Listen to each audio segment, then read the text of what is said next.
বাংলাদেশ যে পাকিস্তানের সাথে এই যে সুসম্পর্ক গড়ে তুলতেছে, এটা কি আসলে কি ঠিক? আসসালামু আলাইকুম। পাকিস্তানের সাথে শেষ সময়ে এসে ডক্টর ইউনূস আসলে কি করতে যাচ্ছে?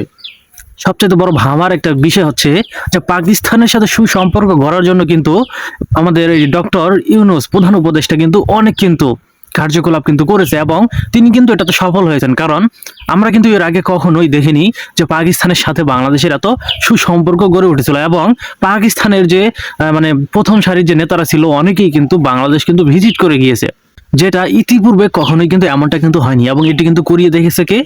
ডক্টর ইউনূস। এখন এটা যেই দিক থেকেই হোক না কেন, ভারতের সাথে ডক্টর ইউনূস মানে প্রধান উপদেষ্টার সম্পর্ক যদিও খারাপ থাকতে পারে, এখন সেই প্রেক্ষিতে তিনি যদি চেয়ে থাকেন যে আমি এখন পাকিস্তানের সাথে সম্পর্ক ভালো করে ভারতকে দেখিয়ে দিব, সেটা হতে পারে। এবং এটা এমনটাও হতে পারে যে ভারতের সাথে যেহেতু বাংলাদেশের সম্পর্ক ইদানিং অনেকটাই খারাপ যাচ্ছে, যার কারণে অবশ্যই পাকিস্তানকে বাংলাদেশের এখন দরকার।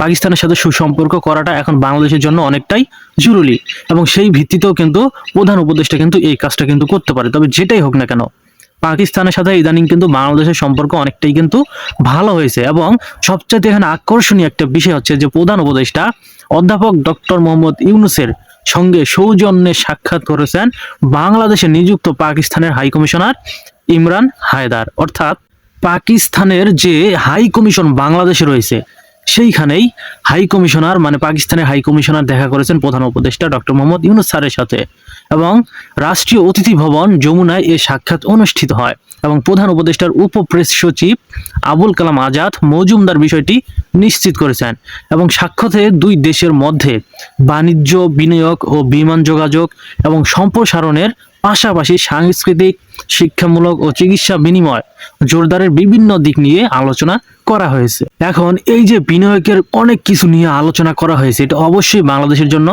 ভালো, কিন্তু মাথা ব্যথার কারণ কার? ভারতের।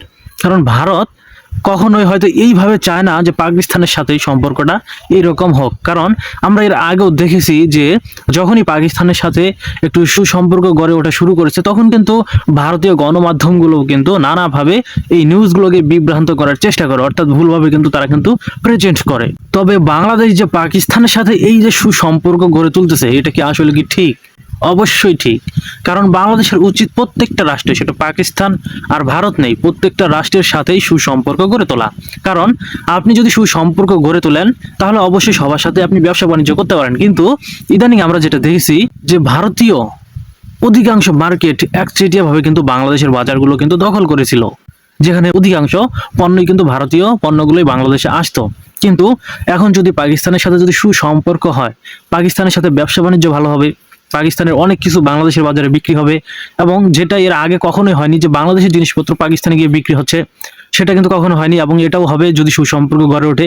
এবং সবচেয়ে আরো একটা বিষয় হবে কি, যে পাকিস্তানের মানুষ বাংলাদেশে আসতে পারবে এবং বাংলাদেশের মানুষও পাকিস্তানে যেতে পারবে। এবং এখানে কিন্তু একটা বিষয় কিন্তু আলোচনা করা হয়েছে, সেটা কি ফ্লাইট, অর্থাৎ এই যে বিমানের কার্যক্রমটা উন্নত করার জন্য বলেছে পাকিস্তানের হাই কমিশনার এবং যথেষ্ট পরিমাণে কিন্তু জোর দিচ্ছে বাংলাদেশ অন্তর্বর্তী সরকার ডক্টর মোহাম্মদ ইউনূস স্যার এবং তিনার চেষ্টাতে আমার মনে হয় অবশ্যই এই বিষয়টা সফল হবে।